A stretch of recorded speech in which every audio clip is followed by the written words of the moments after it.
Yo, what's up everybody? Ongga Tonga team here.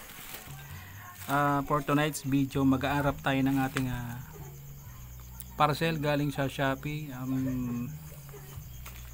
Order tayo ng tool na pambunot dun sa sa inside bearing dun sa sa may torque drive sa may CVT. Yan. Ito po yung ito po yung luma at defective na.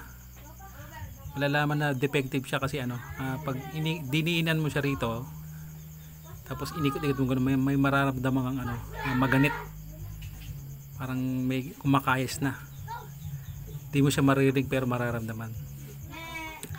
Then para maiwasan din ito yung needle bearing, doon siya nakalocate, doon siya nakalagay sa may torque drive sa ating CVT.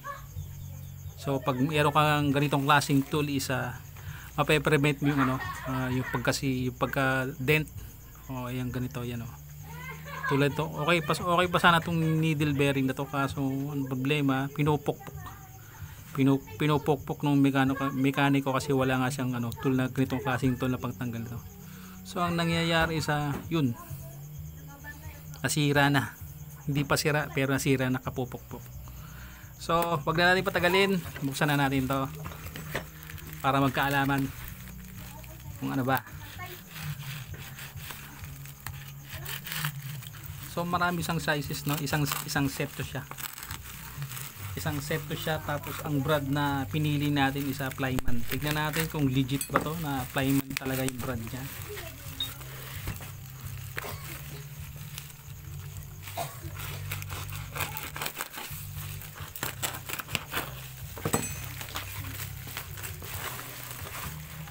So I think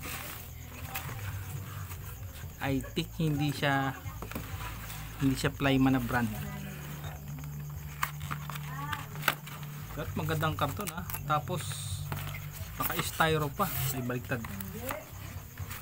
Naka-styro pa Tignan natin anong ulam. Ayun.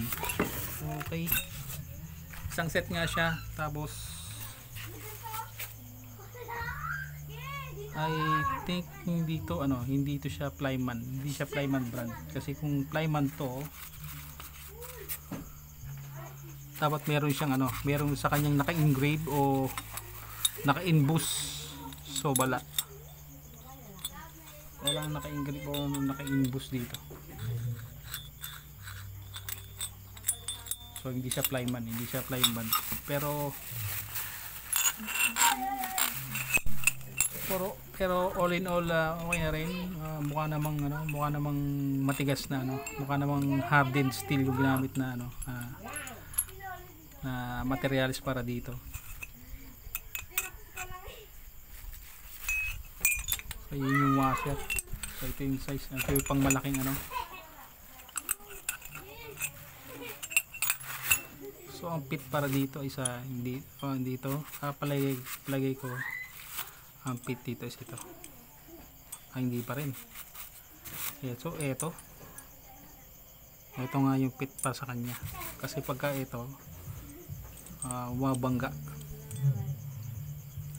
siya mabangga. So para sa kanya is ito.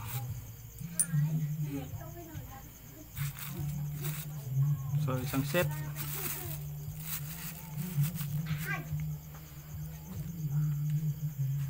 So kung gusto niyo rin bumili ng ganito, ilalagay ko yung link diyan sa comment section.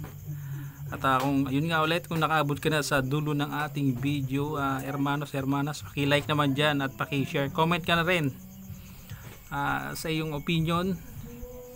At subscribe and follow kung nagustuhan mo itong ating na-share.